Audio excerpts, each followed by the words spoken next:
Salut les gens, c'est Julien pour C'est bien d'être bien, et si vous suivez un petit peu l'actualité du site, vous avez peut-être vu récemment que j'ai publié un article sur les noix et leurs bienfaits. Mais bon, avant de pouvoir les bouffer, faut déjà savoir les ouvrir. Alors pour ça, avec Yves, on a essayé plusieurs techniques plus ou moins sérieuses et efficaces, et on commence tout de suite avec le traditionnel casse-noix. Oups. Bon, là, rien d'extraordinaire, vous foutez la noix dedans, vous appuyez et vous giclez la coquille. Après, en fonction de l'état dans lequel vous souhaitez garder le sarneau, faudrait y aller plus ou moins gentiment. Si vous n'avez pas de casse-noix, vous pouvez utiliser une pince multiprise. Alors là, je vous préviens, c'est super efficace. Ouais, peut-être même un peu trop. On passe maintenant à une technique que j'aime bien et que j'ai beaucoup utilisée, celle du couteau. Alors déjà, il faudra bien choisir sa lame. Alors exit les couteaux de boucher et autres hachoirs, on va prendre un simple couteau à steak comme celui-ci. Ça sera mieux pour éviter de se blesser. Bref, faut trouver le trou de balle de votre noix sur sa partie basse, vous l'enfoncez bien le schlass et vous tournez un quart de tour. Hop, ça s'ouvre. Toujours dans le registre des outils, on passe au maillet ou au marteau. Vous posez votre noix à plat et puis vous lui tapez gentiment sur la gueule sur la partie bombée. Le grand avantage de cette méthode, c'est de pouvoir réussir à garder les cerneaux entiers assez facilement. Il y a aussi des fois où on n'a pas de matos, alors faut y aller à main nue. Pour ça, prenez deux noix que vous placez dans votre paume et puis vous serrez fort. Si besoin, faut mettre la deuxième main. En fonction des variétés de noix, c'est plus ou moins facile. Bon, et puis si vous n'y arrivez pas avec vos petites mimines, vous pouvez la tenter avec votre cul.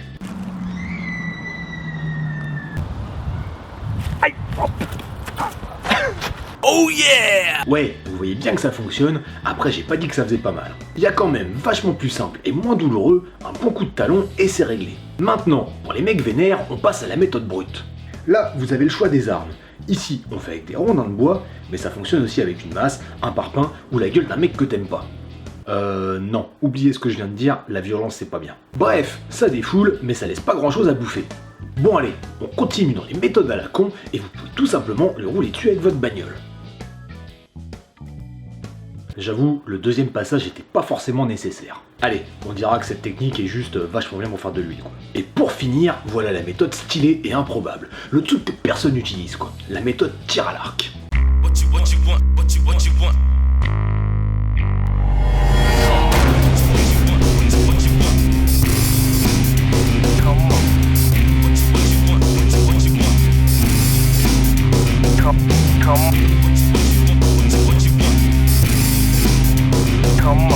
On est d'accord, j'avais bien dit stylé, et j'ai pas dit que c'était utile. Parce que là, je vous avoue que j'ai eu du mal à retrouver les morceaux.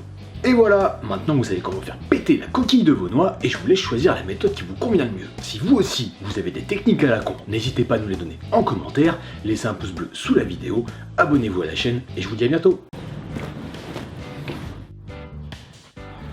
Écoute ma chérie, il est 16h19, on a marché 6 km 230.